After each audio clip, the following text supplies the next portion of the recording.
আসসালামু আলাইকুম ওয়া রাহমাতুল্লাহি ওয়া বারাকাতুহু। আপনারা দেখছেন ইসলামিক ইউটিউব চ্যানেল কোরআনের রুকিয়া। আমি সঙ্গে আছি হাকিম কাজী মিজওয়াল হক।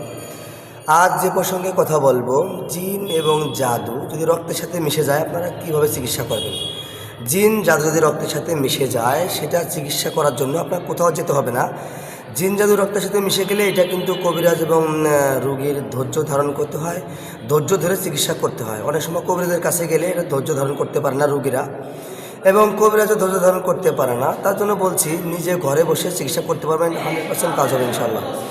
আপনি যদি নিজের চিকিৎসা নিজে করতে চান করতে পারবেন। আমি যে আমলগুলো দেবো, যদি আপনি এই আমলগুলো আপনি নোট করে রেখে দেন, লিখে রাখেন, অথবা বারবার ভিডিওটা শোনেন এবং মুখস্থ করতে পারেন, আপনি সুন্দরভাবে এর দ্বারা উপকৃত হবেন। আপনার কোনো কবিরাজের কাছে যেতে হবে না।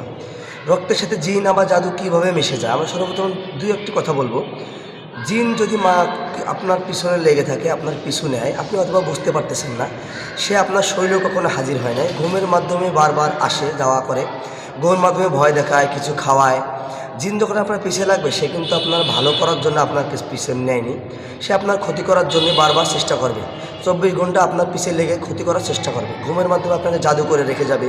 আপনি সকালে উঠে দেখবেন শরীরে হালকা ব্যথা এবং মাথা হালকা ব্যথা, এভাবে কিন্তু আপনার ব্যথা হবে। আপনি সাধারণ সমস্যা মনে করে একটা ওষুধ খাইতে পারেন, হয়তো এভাবেই চলতে পারেন। দেখা যাবে এক সময় 2, 4, 5 বছর হয়ে গেছে, এখন আপনি মারাত্মকভাবে অ্যাটাক হয়ে গেছেন। কিন্তু মাথা ব্যথা তো 2, 4, 5 বছর ধরে, এখন তো আপনি গভীর থেকে গভীরভাবে আপনার মাথা ব্যথা, পা ব্যথা, গিরে গিরে ব্যথা, অত্যন্ত ব্যথা।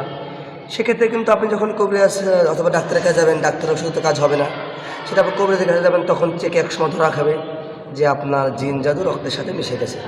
তখন কিন্তু আপনাকে ওভাবে যখন কবিরাজ চিকিৎসা দিবে, 1 বা 2 বার চিকিৎসা দিবে, আপনার ভালো একটা ফল পাবেন না দ্রুত। আপনি তখন কিন্তু মনে করবেন যে আমার মনে হয় কাজ হবে না, অন্য একটা কবিরাজ দেখা যাবেন, তখন কিন্তু সে 2 একবার দেখলে আপনার মনে হবে কাজ হবে না। এভাবে কিন্তু আপনার টাকাও চলে যাবে, অনেক জায়গা আপনার ঘুরতে হবে, আপনার কিন্তু ধৈর্য ধারণ করতে পারবেন না। কিন্তু এই চিকিৎসা ধৈর্য ধারণ ছাড়া, রক্তের সাথে জিন জাদু মিশে গেলে সর্বপ্রথম ধৈর্য। যদি ধৈর্যর পরিচয় না দিতে পারেন, আপনি এর থেকে পরিত্রাণ পাবেন না, সম্পূর্ণভাবে পরিত্রাণ পাবেন না। সেজন্য কী করতে হবে, আপনার এটাকে ধৈর্য ধারণ করে চিকিৎসা করতে হবে। তাহলে আপনি নিজে ঘরে বসে এটাকে আপনি চিকিৎসা নিতে পারবেন। আপনার যদি জিন যাতে মানুষেরও ক্ষতি থেকে থাকে, সেটাও যদি রক্তের সাথে মিশে যাও, বহুদিন যাবৎ হয়ে থাকে, রক্তের সাথে মিশে গেলে সেটা কিন্তু যে করেছে তার দিকে ঘুরিয়ে দেওয়া যায় না, বরঞ্চ নিজের শরীরের সাথে রক্তের সাথে মিশে যায়।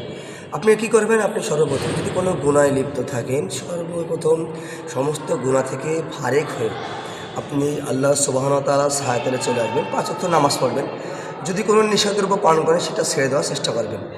আপনি তো আল্লাহর সাহায্য নিয়ে কাজ করবেন, তাহলে আপনাকে আল্লাহ সন্তুষ্টির জন্য আপনাকে আল্লাহর পথে আসতে হবে এবং নামাজ পড়তে হবে। তারপর যে আমি আমলগুলো দিচ্ছি, আপনি অবশ্যই কাজ হবে, অবশ্যই কাজ হবে ইনশাল্লাহ।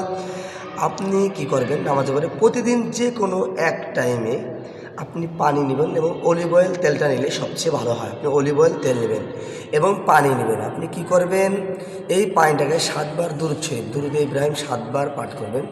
তারপর সূরা ফাতিহা 7 বার পাঠ করবেন। আপনি যে কটা ফু দিতে পারেন, 7 বার করে 7টা ফু দিতে পারেন।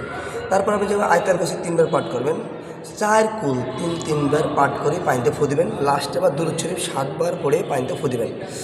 তারপরে যেটা করবেন, আপনি ইনশাল্লাহ এই পানিটা আপনি প্রতিদিন এক টাইমে বানাবেন। সকালে বানালে বেশি ভালো হয়। আপনি সকালে খাবেন, দুপুরে খাবেন, রাত্রে খাবেন, এবং ওই পানিটাতে ওই দিনকে গোসল করে ফেলবেন। আর তেলটা যে আছে, ওই তেলটা আপনি মাথায় দিবেন। তেলটা আপনি তো শেষ হবে না, পানিটা আপনি শেষ করতে পারবেন।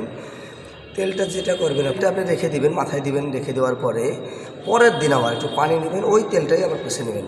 ওই একই নিয়মে একই টাইমে আপনি এই আমলগুলো করে আবার পানিতেও ফু দিবেন, তেলেও ফু দিবেন। আবার ওই পানিটা দিয়ে আপনি গোসল করবেন, 3 বেলা খাবেন, ওই পানিটা ওই দিনকে শেষ দেবেন।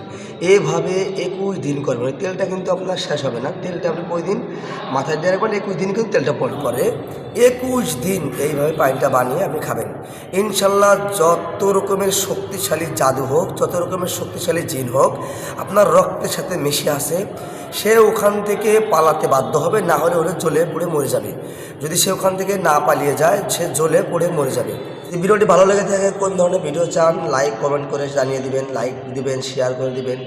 আপনার জন্য আরেকজন ভাই যদি জানতে পারে, আপনারা আরও উপকৃত হবেন, আমি সবে ভাগিদার হয়ে যাবো। আসসালামু আলাইকুম ওয়া রাহমাতুল্লাহি ওয়া বারাকাতুহু।